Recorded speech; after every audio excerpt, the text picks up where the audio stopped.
Hi, everybody. Welcome to week 4. I hope you all are doing well and having a good summer and holding up okay in these difficult days. I know that there's a lot going on in the world and it's hard to focus on our work, but our work is really important to making the world a better place. You guys are the leaders that are going to help change this world, and the learning that you're doing in college will help you do that better. So I just wanted to talk you through some of the things that are going on in week 4. It looks like a lot, but it's not as much as it looks like because a lot of what's there is optional. So let me just take you through what we're doing. I tried to make it a little bit lighter because some people are still working on catching up, and I know that some of you are in Professor Cruz's class and you're also working hard there and keeping up with the work that you have to do for Professor Cruz. So I hope that the load is balanced and you can get it all done. We're halfway through, so please reach out to me if you're having trouble keeping up, and I'll be emailing you to check in. So here's what we have this week. As I said, it looks like a lot, but it's really not. I'll be sharing with you some more sample student writing, and Professor Cruz and I are working on that together.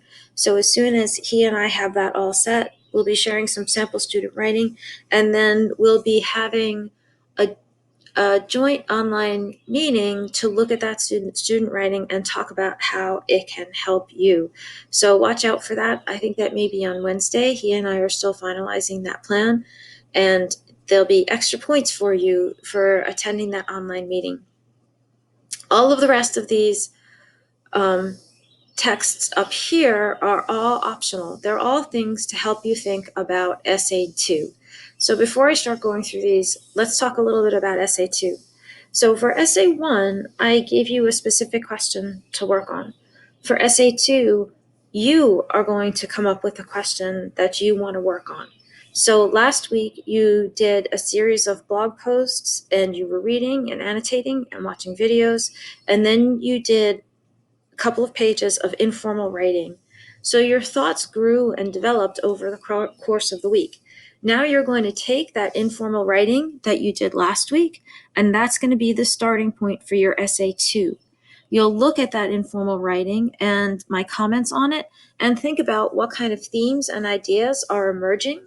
And based on what you are thinking about and the ideas you're developing in your writing, you will come up with the question and the main idea that you are going to work on in essay 2.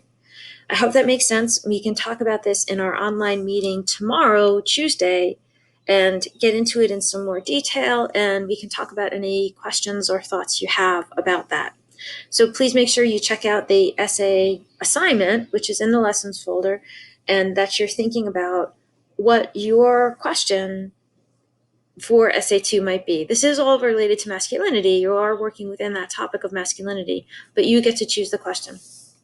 So all of these different resources here are to help you do that. So the sample student writing will help you with shaping your essay. I'll have a video for you. This is the video we're looking at right now. I'll have a video for you tomorrow about how you can use annotating the same way that you annotate when you're reading. You can annotate your draft, and that can help you revise. I'll be sharing a video about that.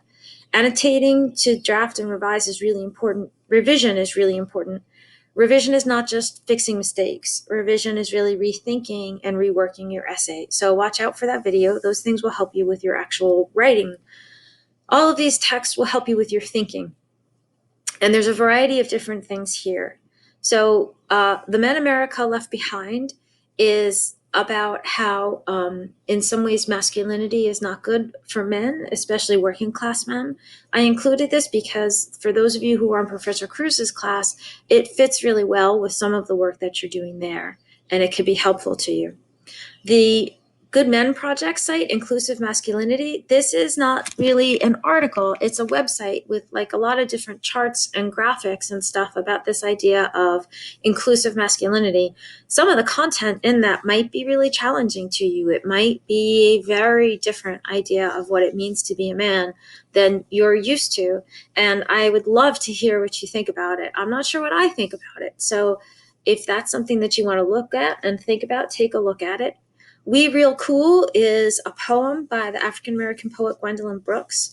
It's about 10 words long. So don't be intimidated by the fact that it's a poem.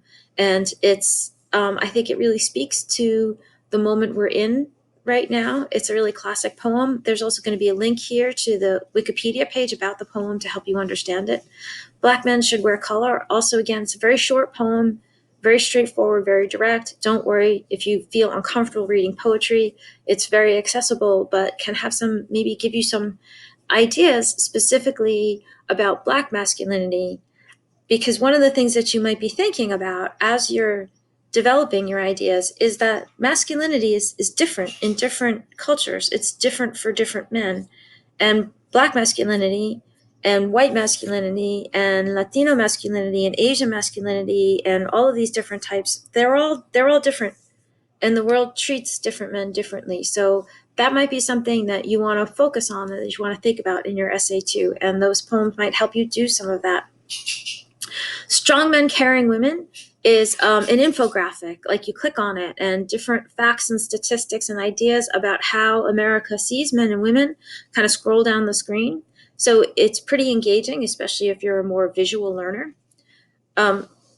So all of these texts are all different. They're all formatted differently. An article is a different type of writing and a different type of reading than a website with a lot of graphics or a poem or an infographic.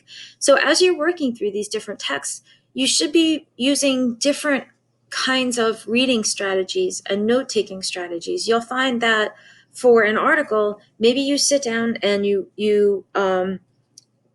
read it like a sentence at a time, and you work through it carefully and you try to absorb all the information, and it takes you a while to understand what's going on. I know that when I read an article, I have to make extra effort to focus and to pay attention, that as I'm reading, like, I'm understanding what I'm reading. A lot of times I don't. I may have to read a sentence a couple of times to really make sense of it. I may have to read a paragraph and then go back and read it again because I lost focus in the middle of the paragraph, whatever.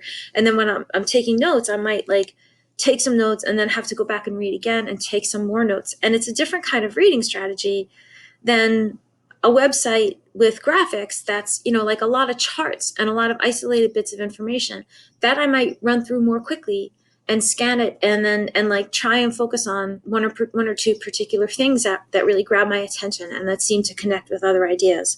So, and a poem I'm going to relate to on much more of a gut level. I'm not going to be thinking so much about what is the argument that the author's trying to make. For a poem, I'm thinking more okay, what's the feeling here, and how do I connect with this feeling?